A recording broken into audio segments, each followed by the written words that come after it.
some Torah. So the Torah portion for this Shabbat is Korach, and it begins on page 860 in the Eitz Chaim Chumash. If you're looking in Sefaria, it's Numbers starting from chapter 16, and it goes through to chapter 1832. Chapter 18, verse 32. Good. Right. Is that the end of chapter 18? Hold on a second. Part of the problem is I have my fan on, so the pages just go all over the place. Yes. I think it's the end of it. Yeah. What? It's the end of 18. Right. So it's chapter 16, 17, and 18. That's the Torah portion. It takes its name from the person, the second word in the Torah portion, Korach. Korach is a cousin. You figure it out from the identification. He's a cousin of Moses and Aaron. So he's from the tribe of Levi, as the verse tells us. And he joins up with a bunch of other people, and they, from their various vantage points, are unhappy with the leadership of Moses and Aaron, and they challenge them. And that's the famous story that takes up a nice chunk of the Torah portion. And even after that particular event is over, there are these ripples of the event that keep on going through the rest of the story. And we get basically until that's chapter 16 and 17. And then chapter 18, in a general kind of way, can be read as the reassertion, the reconfirmation on the part of God of the role of the Levitical tribe with the priests as one family in the Levites and what their job is. And that goes through till the end of the Torah reading. And I wrote a little bit about that aspect in the Torah Sparks that just came out. So once more, as always, I'm opening the floor. Does anybody have a particular part of the Torah reading that they want to focus on? Yes, Lynn. I just wanted to point out, I've been thinking about this. This is one of those portions where there's a whole chunk of us, the Israelites, bitterly complaining. Like, and again, they say, at least when we were slaves, we had meat, or at least when we were slaves, we, and it just reminds me, this is horrible. So I know, again, it's being recorded, but people in my town, I have a parents group, and people were furious that graduations were canceled / postponed, and they were not just upset because that's an understandable feeling, but we've waited 13 years for this, and the town gives us a billboard, and that's ridiculous, and they're all power hungry. And it just reminds me to be more gentle on people like that, because there's a whole history of us all complain. Like, does that make sense? Am I piecing it together? It's that it's not necessarily them that's complaining. We are all part of the same group, and we all have to accept that hardships happen, and we as human beings are not typically happy during hardships. So just thinking about this Torah portion in mentioning these, again, this situation where people are complaining and nasty and not grateful for anything they do have, helps me be kinder and gentler to people like the graduate parents who are. Does that make any sense at all? I don't know if I totally. Well, I'm nodding my head, but I saw some other people nod their heads as well. So, how about taking some turns here? Sarita, yeah. Yeah, no, I think that's really true. I think one of the things that's really astounded me about our Torah is how people are portrayed the way people really are. No, really, it is. Right. There's no attempt to make people look like wonderful and perfect. Or extreme. You're either perfect or you're evil. It's just, we're just messy, and it really portrays that. And I think that when you read about the people and how they behave, you can really think about other people, or yourself included, who behave in the same way at various times. Yeah. Yeah. Anybody else want to say a word? All right. Susan, yes. Are you unmuting yourself to say something? Nope. No. Okay. But I really am interested in the way that you do your gymnastics. The way you're like turning yourself around in the screen is very intriguing. I don't know how you do it. And you don't get dizzy? Sometimes you're sideways, sometimes you're upside down. It's pretty amazing. So, yeah, I mean, this is Korach is a very interesting kind of Rorschach. How do you pronounce that word? Somebody? Rorschach. Rorschach blot. It's this. People see in it a lot of times what they want to see in it, or what their particular boogeyman is, will trigger how they read this Torah portion. So Lynn, you're pointing out that here are all these people that are not appreciating that. Hey, look, we're just in tough times. It's nobody's fault per se, and the fact that we're deprived of the graduation is sad. It's a loss, but it's not something that people have engineered to hurt people. So you're sad that the masses have this tendency to somehow just like jump to resentful conclusions, and that's I'm with you on that a lot of times. But there are other people that see things in this story the other side, and they see the whole question of leadership as a very problematic institution. We have it's especially so in the left political edge, where having power makes you suspect from the first moment, right? And there's a certain legitimate grounds for that, because a lot of people, thank you, a lot of people have misused power over the millennia, and we're having a very difficult conversation in our country today about the abuse of power and the application of power in ways that have crushed people literally to death, in the name of high ideals and principles, but really in the end it's very bad.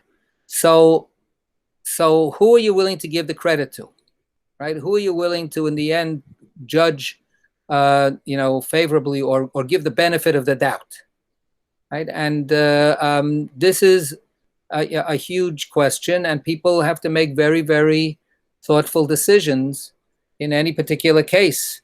It could go one way or it could go another way. When we read this Torah portion from the beginning, well, why don't we do that? So I invite somebody want to unmute themselves, raise your hand if you want to be the volunteer reader for today. Going once. Okay, Lynn, thank you.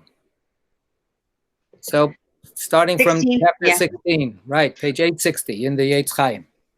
Now Korach, son of Ishar, and Kohath, son of Levi.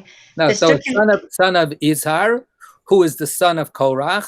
Who is the son of Korach, who is the son of Levi, betook himself along with Dathan and Abiram, sons of Eliab, and On, son of Peleth, descendants of Reuben, to rise up against Moses, together with 250 Israelites, chieftains of the community, chosen in the assembly, men of repute.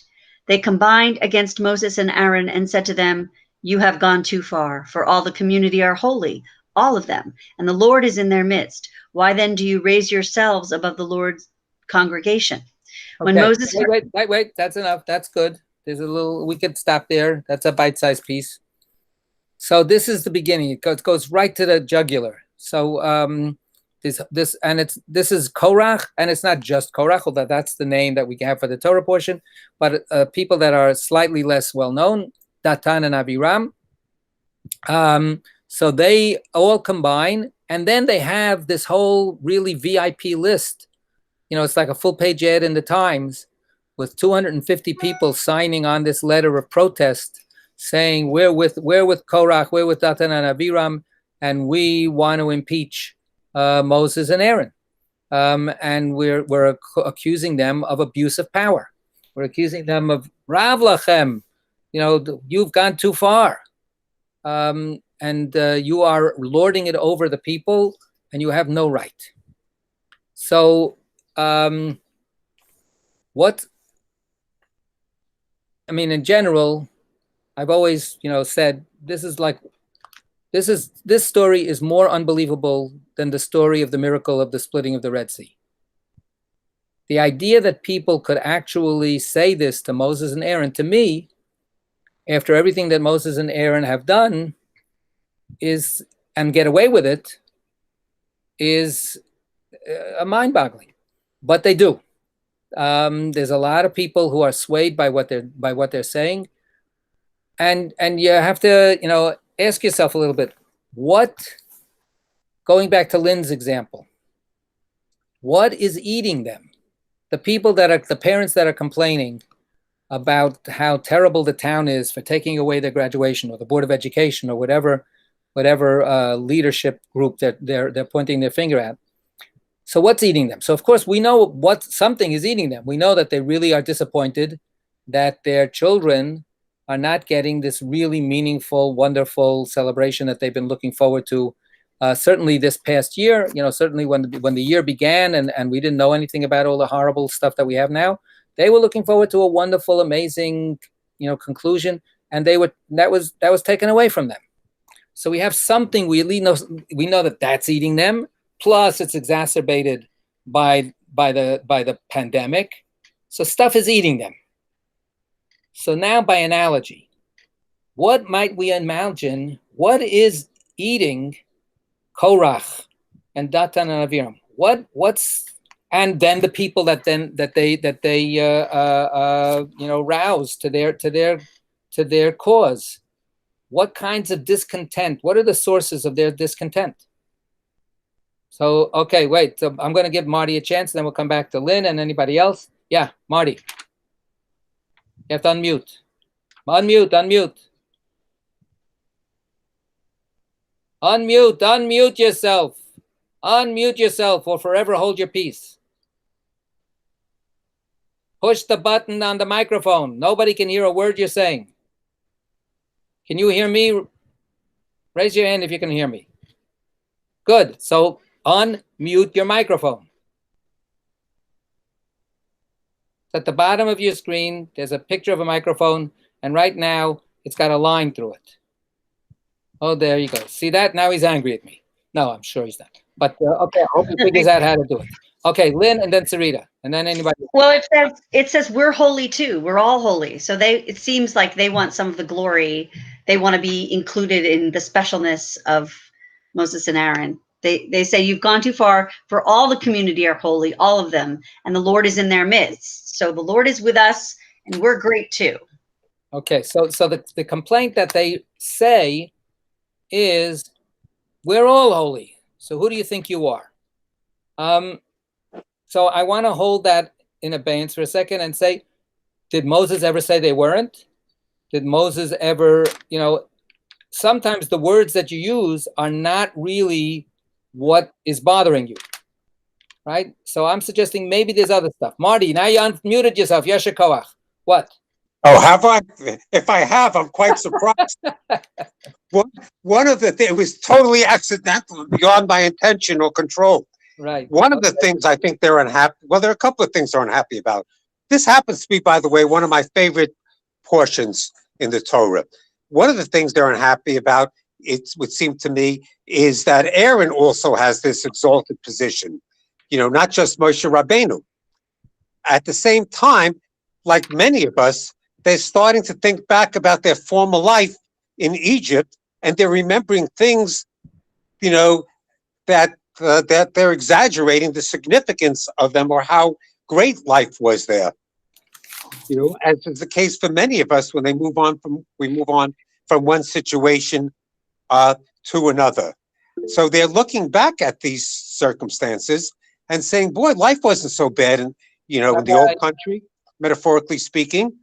But you let us out of there, and now you and your brother, there's a certain nepotism involved here." And the other thing that I love about this portion, I must say, in every job I've ever had, Rabbi, and the rest of my fellow congregants, there always were a group of people I call the Korachim, the naysayers, the people who oppose, the mainstream opinion, often for very parochial, egotistical reasons. Thank you. Thank you. So I just want to summarize what I'm hearing a little bit. There's a few features that you've mentioned, right? The last thing that you said was ego. Correct. Right. So there's the possibility here of a clash of egos, that they're jealous of the power that Moses and Aaron have, and they want it for themselves, and they don't really have any real complaints about what happened, other than the fact that it's not them in the driver's seat. That's one part of what you said. Another part of what you said is change. Right? They're facing a tremendous change here, right? They're facing a transformation of their lives. It's unbelievable, unimaginable kind of movement that they're moving along here to the promised land.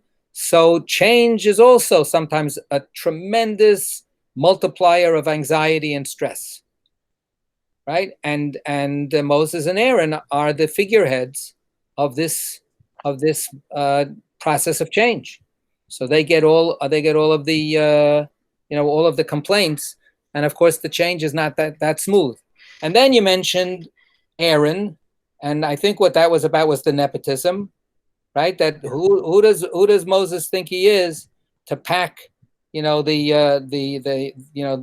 pick his brother as attorney general, so it's like that smells a little bit of not exactly idealism. It smells of corruption. So those are three possibilities. Good. Yasher Koach. Sarita wanted to say something. Yeah, so I think one thing also is important to keep in mind that this is right after the scouts have come back and they have said, "Oh my God, we were promised this land, but we can't go into that land. There's giants there and all that, and then the people are told, because of their loss of faith, they're just not going to make it into the land." So I think that there's a question about the entire enterprise at this point. We left Egypt thinking that, we would go and into the land. I guess that it would be easy, and it isn't. And so I think that there's some of that also that's going on, a sort of a recalibrating. What do we do now? And maybe hope's a bit dashed for people as well. All right, so it's really important to know the flow here and the context, the background. This Torah portion follows directly after the Torah portion, which is the story of the spies, the scouts, however you want to call them. And this is directly after the Jewish people, the Israelites, are, first of all, completely freaked out by the idea of going into the land. So take a little bit of what Marty was saying before, right? The ultimate change. And they are totally not ready for it. And then God says, "You're not ready for it, then forget about it. You're not going to do it." Right? So they've been now sentenced to 40 years of wandering in the desert. So there's a paradox here. On the one hand, the change is too drastic for them. On the other hand, when God gives them a timeout, 40-year timeout, that's also upsetting. They also don't like that. There's a lot of stuff that's eating at them, and I think that there's more to unpack from that situation. I think, Sarita, you were being actually a little too nice about describing it. Yeah, Lynn. It goes to what you were just talking about in terms of the Orthodox community and the Amish community. These Israelites were slaves for how many it was 400 years. Was that how long they were? 210 And years. they have no skills. They do not know how to survive, to make their own decisions. They were told where to go, what to do. They were not, not the word's not cognizant. They had no way of doing things on their own. They didn't have to make thoughts. They didn't have to make decisions. So they're, in effect, they're like little kids, which again is sort of makes me be a little less harsh on them. Because initially I want to say, you guys are being jerks, get over it. You know, how dare you? But they really don't know. Okay, so that's you know, a very considerate and accepting you know, generous approach to them, and that's of course one of the big struggles, right, throughout this whole story, right? What would have been the right way? You know, if you're going to take them out of Egypt, then what are you supposed to do actually to prepare the people? Should they have been put into military training for 6 months, you know, boot camp, so that they can get ready to go do the fighting? Should they have had like workshops on you know, civic government and you know, be educated about democracy or something like that? You know, what would have been the right way to prepare them for the coming stage of their life? And according to the story, let's reflect back for a minute. What was given to them? What in the end was given to them by Moses, Aaron, and God in exchange for being slaves in Egypt? The whole time that they've been together, what have they been occupied with, and what have they been you know, given to live through that might have been any kind of preparation? Or maybe we'll conclude that no, they were totally unprepared, and that was a big misjudgment on the part of the administration here. Was there anything that we can credit to any kind of process of preparation for them? Let's just get the timeline straight. The timeline is that we're talking about approximately a year and a half after leaving Egypt. So there's been approximately 18 months, 15 to 18 months out of slavery, a year and a half. What's been happening in that year and a half? They were given the Torah. Okay. Well, that's a set of rules and how to. Okay. The community's been organized also. They've been organized into their tribal groups. They have a hierarchy of leaders and such, that there's a lot of communal organization that has taken place. Right. So let's not take that for granted. Let's acknowledge there's a whole system of governance. It may not be exactly what we recognize. It may not be pure democracy per se, but there are elders and there are leaders.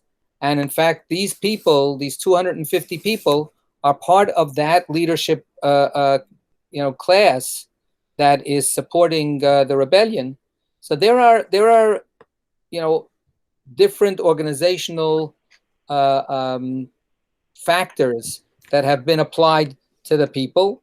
Okay, what else do they have or not have, or what else do they do or don't do? They built a Mishkan. They built a Mishkan. Who said that? David Kanagas. Oh, there you are, the mysterious gray circle with the phone in the middle with the OO at the end. With the OO. That's right. I'm double O. Right. I don't. The problem is I can't remember who's 99. So I can tell you that. right. So but yeah, they built a Mishkan. Let's think about that too. They've actually had like a WPA kind of project that organized and called upon the skills and the gifts of everybody who wanted to participate, and that means men and women. The point is made, you know, more than once, who are putting their efforts, their hands and their heads and their hearts into creating this house for God. And what we hear is that they actually have certain skills. They have certain trade skills, right? They know how to sew. They know how to treat fabrics. They know how to build. They know how to do all this kind of stuff. They know how to do metal work. So apparently, when they were slaves, it wasn't just that they were like crushing rocks and being whipped over their backs by being slaves. Apparently, the slave labor that they engaged in had a range of things that they were involved in, and now they're doing it for themselves. And that's actually something, when we go back to reading those Torah portions, we should keep that in mind, right? We should understand that the same things that they used to have to do, the work of their hands that was then totally appropriated by their masters, now the work of their hands is for their own shrine, appropriated for God, for sure, but on their behalf and for the sake of their own well-being. What else have they been experiencing? Yeah, Marty. But you got to figure out how to unmute. You got to unmute again. There's a button on the bottom part of your screen. Not a button, but when you go to the bottom with your cursor, there's a white stripe on the bottom, and in the middle there's a picture of a microphone and a picture of a telephone and a picture of a camera. You see it? Marty, you see what I'm talking about? No, obviously not. You're completely muted. I'm sorry to say that we can't hear you. Well, some people now might. we can. You did it. Some people might be happy they can't hear me. They also maybe go build the golden calf, right? Hey, so we're not just a one-trick pony. We can build a sanctuary. We can build a golden calf. We've got a lot of skills. We've got a CV that's got quite an impressive, set of projects on. Well, some I wouldn't call it on. Yeah. Rabbi, Yeah. Who's that? they also established David. a sacrificial system, and I wonder whether they might be envious of that. Okay, so here's an example of something that cuts both ways. They're given a system of worshiping God. However, the system is in the hands of the priests and the Levites.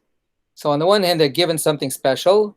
On the other hand, the control of the purse string, so to speak, is in the hand of a select group of people that they're really challenging, right? Although they themselves are Levites, so they've got some piece of this already. Okay, let's hold that in abeyance for a second. I want to say just a couple of other features that, like we all know, they're right under our nose. They've got God. God is giving them food and water all the time. And God is leading them with a pillar of smoke or a pillar of fire all the time. So, as opposed to all of the analogies that we'll make with modern life or history or anything like that, according to our story, that's the way this story is built. There's this other miraculous feature, which is they are constantly being accompanied by God. So on the one hand, when we think about, and this is why I call it a Rorschach blot, we keep on projecting our own experience into, and our own anxieties and our own questions into this story. But as a result, we don't actually accept the elements that are in the story, right? Which is, of course, to me, I think, a game changer. The problem is that element of God's constant, obvious presence is so foreign to us that it's really hard for us to wrap our minds around it. But the story is telling us that this is the case. This is so. So on the one hand, you're right. And that's actually, in the end, what we see. They're just not able to get out of that slavery groove. But on the other hand, they have been given, and they themselves have proven to be able to do a lot. They've been given a lot, and they've been able to do a lot.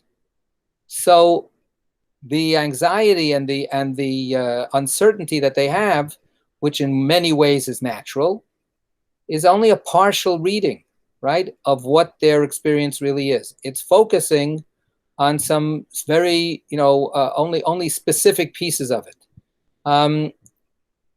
I would suggest whenever we have conversations with somebody else, and they describe how they see things, and then we see things a little different, and we see that things maybe aren't as bad as what the person is telling us they feel they are.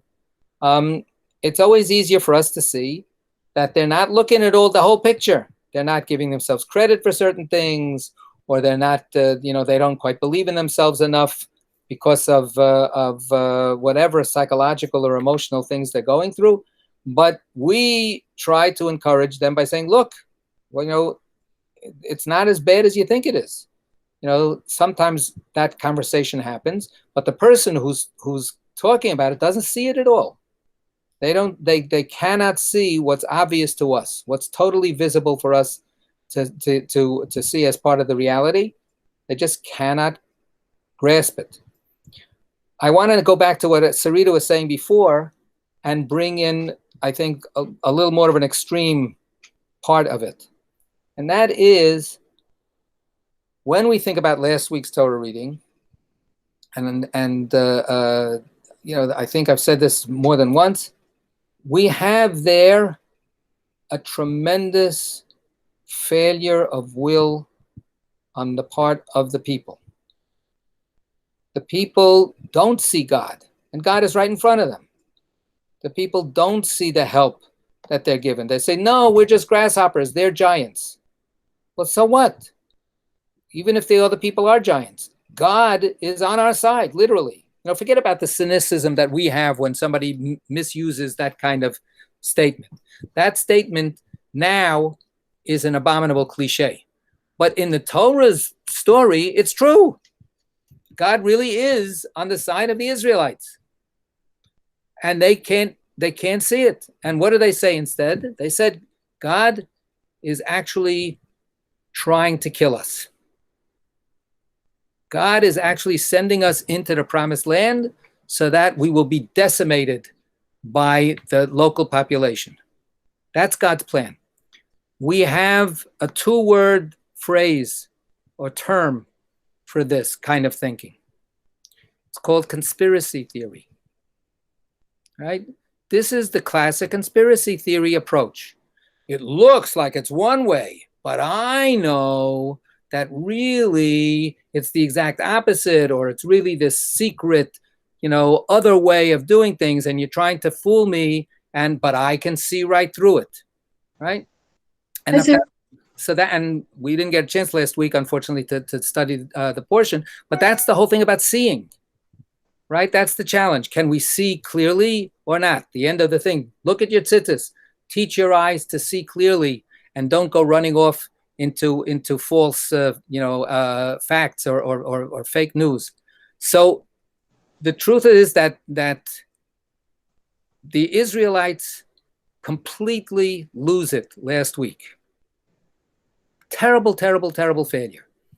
Now, if any of us, me, anybody, were guilty of actually really doing something really cowardly and inexcusably bad as a result, and we're not terrible people, but we freaked out and we chickened out, how would we feel about ourselves? What would that do to our own sense of ourselves?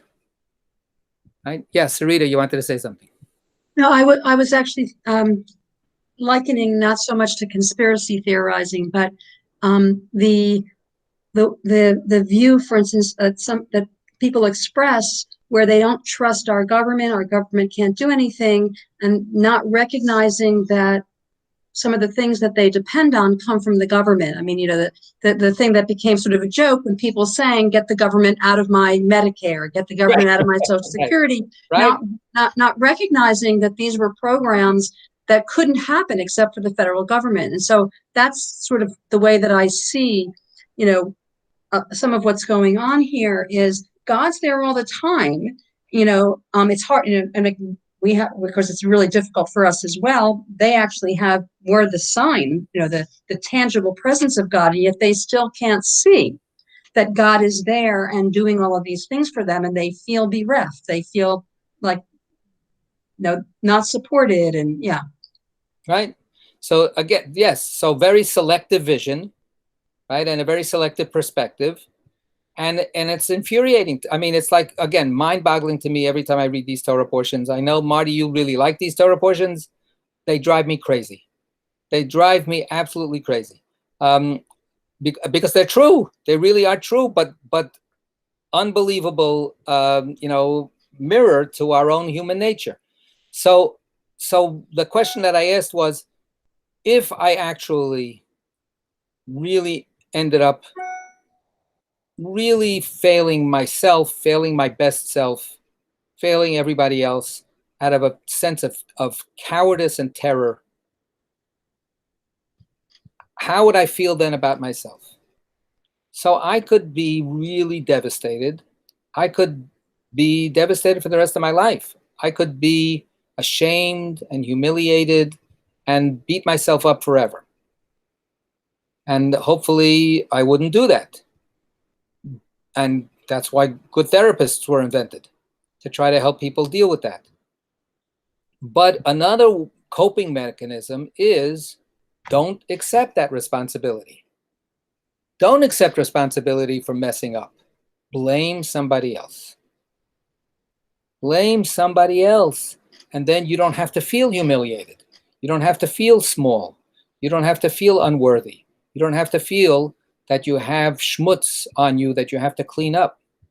It takes all that responsibility off of you if you can throw, all of this onto somebody else and blame somebody else.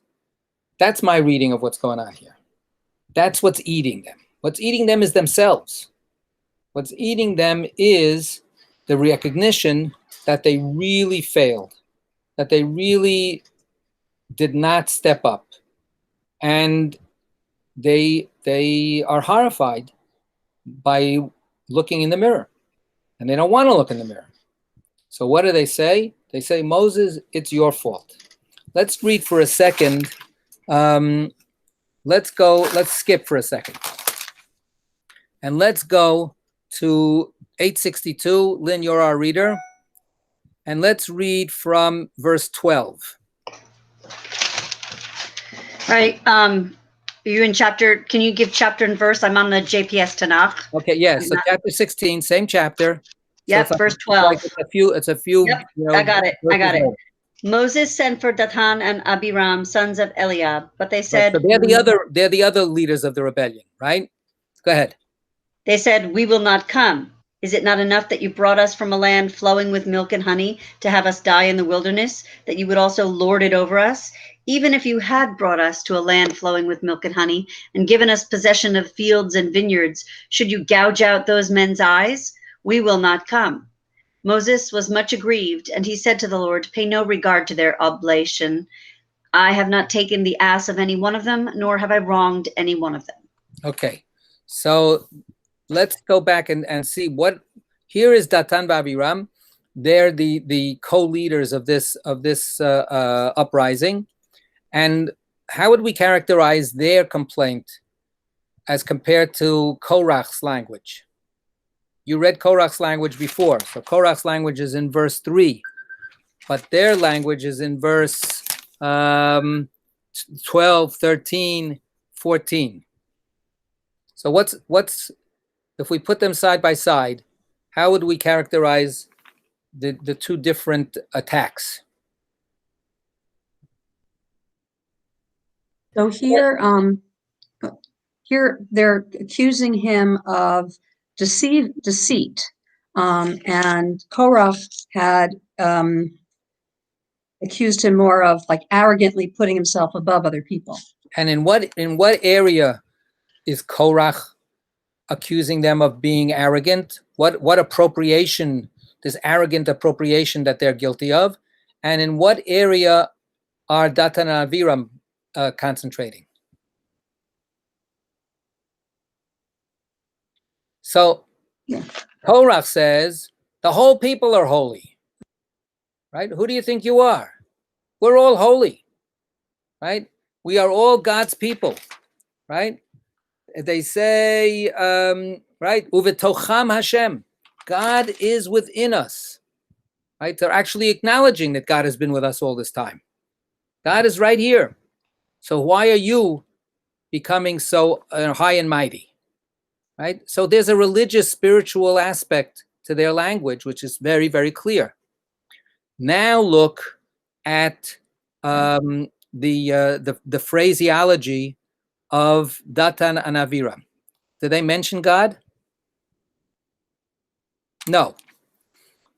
What kinds of things are they focusing on?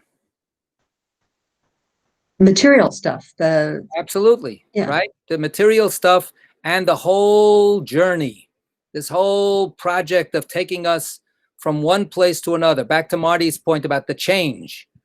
We're being uprooted and we're being taken from one place to another place. And not only that, and here the English is not quite so clear, not only that, you didn't even get us to that place, right? You took us out of one place, promising us to take us someplace else, and you didn't even get us there. So all you did was take away from us the place that we were in before. How do they characterize that place? The good old days, the old homeland. Marty, you got to do the unmuting.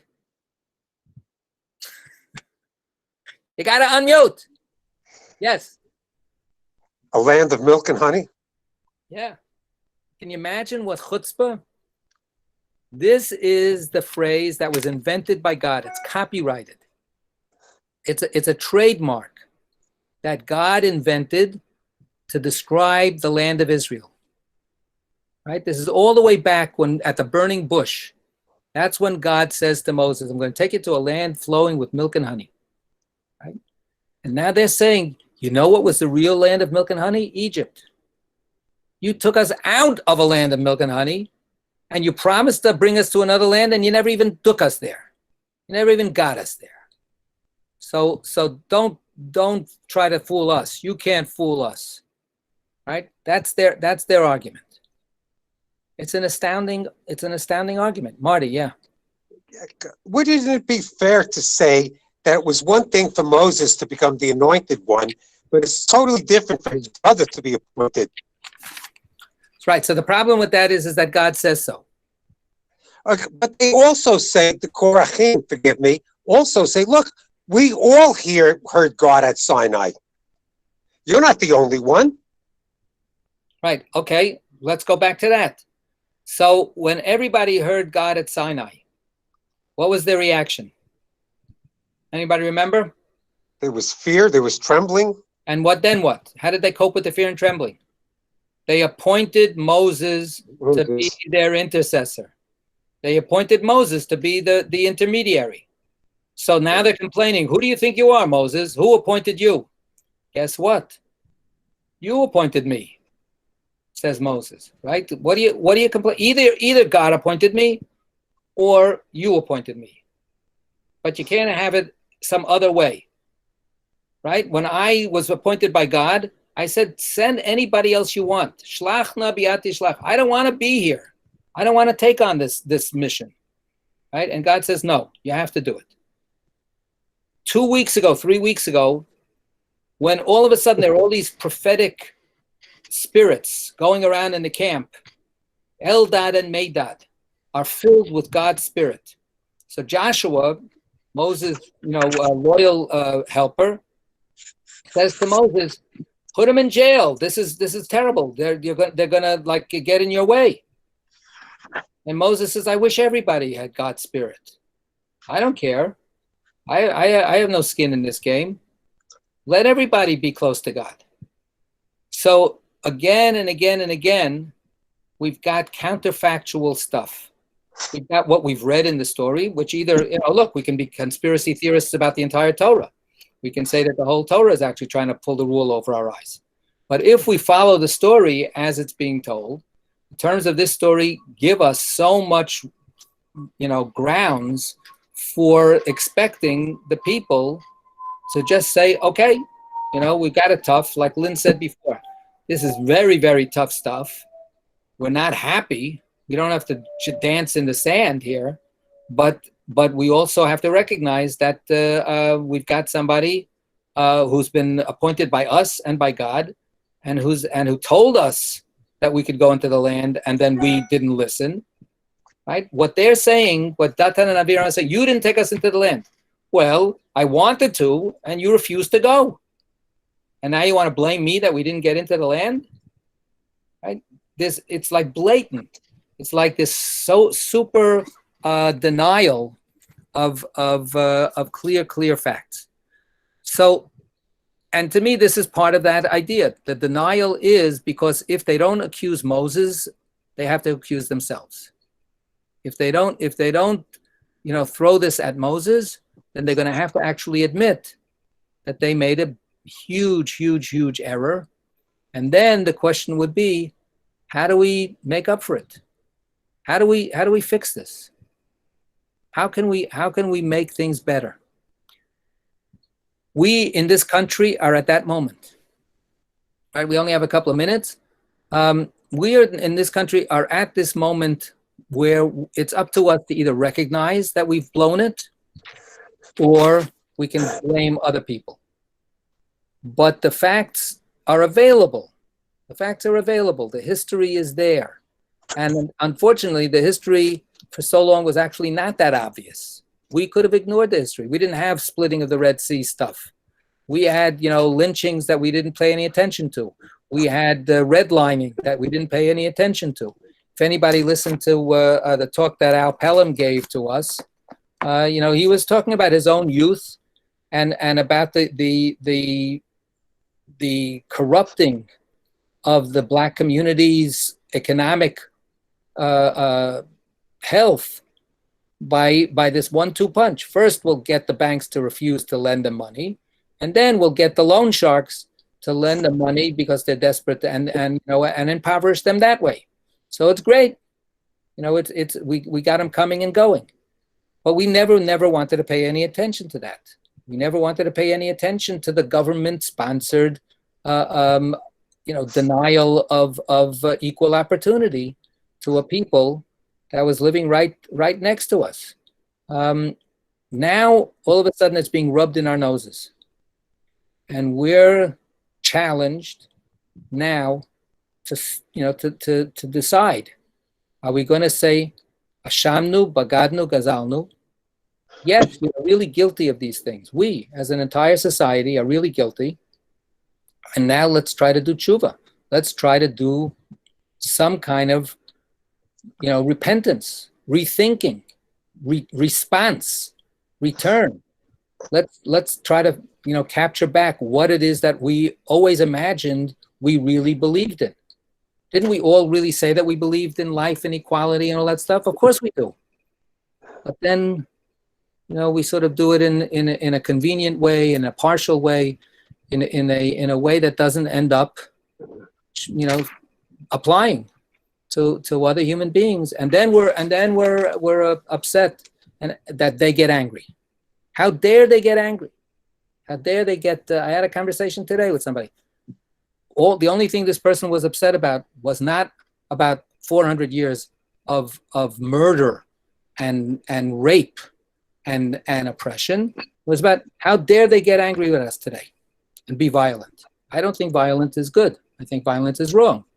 But if you abuse somebody forever, don't be shocked. If they act in a way that you don't like, and that's wrong, and that's actually self-destructive. You created, the grounds for self-destruction. All right, that's my editorial for tonight, and we'll continue hopefully next week with the next Torah reading. Yashar Koach to everybody. Thank you. Thank you, Rabbi. Have a good night, everybody. Good night.